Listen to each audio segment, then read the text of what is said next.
Hey everyone, welcome back to another video, and this video I'm going to talk about how to fix the camera is not working for QR scanners on UPI app and how we can fix this app. So let me directly get into it. So the first and famous step is all about you need to do a forced restart. That is what you have to try as the first step. So to do a forced restart, you have to press the volume up followed by the volume down, and you have to press and hold the power button over here together. So to do so, you have to press the volume up followed by volume down, press and hold the power button over here and listen until you see the Apple logo.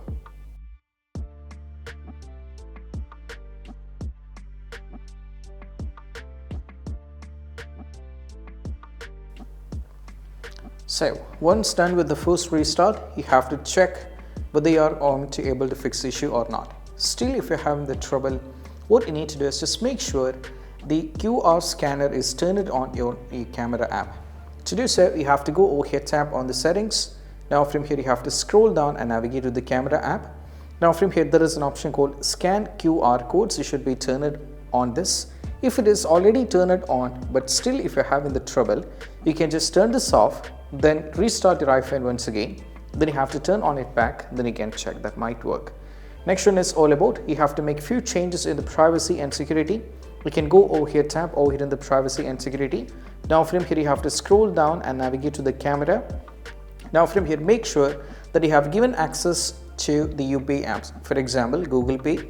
Make sure that you turn it on this, and if you're using any kind of phone pay, make sure you turn it on this as well.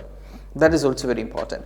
After trying with this, still if you're having the trouble, you can just go over here and reset old settings. It will not be wiping any of data. It will be making some changes in the home screen, all those things. So just go over here, tap on the general.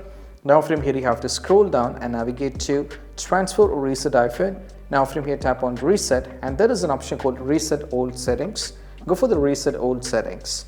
Then once you're done with the reset old settings, you can just go back, and this is what you have to do. And these are the steps, and I hope this video is helpful. That's it. Bye bye.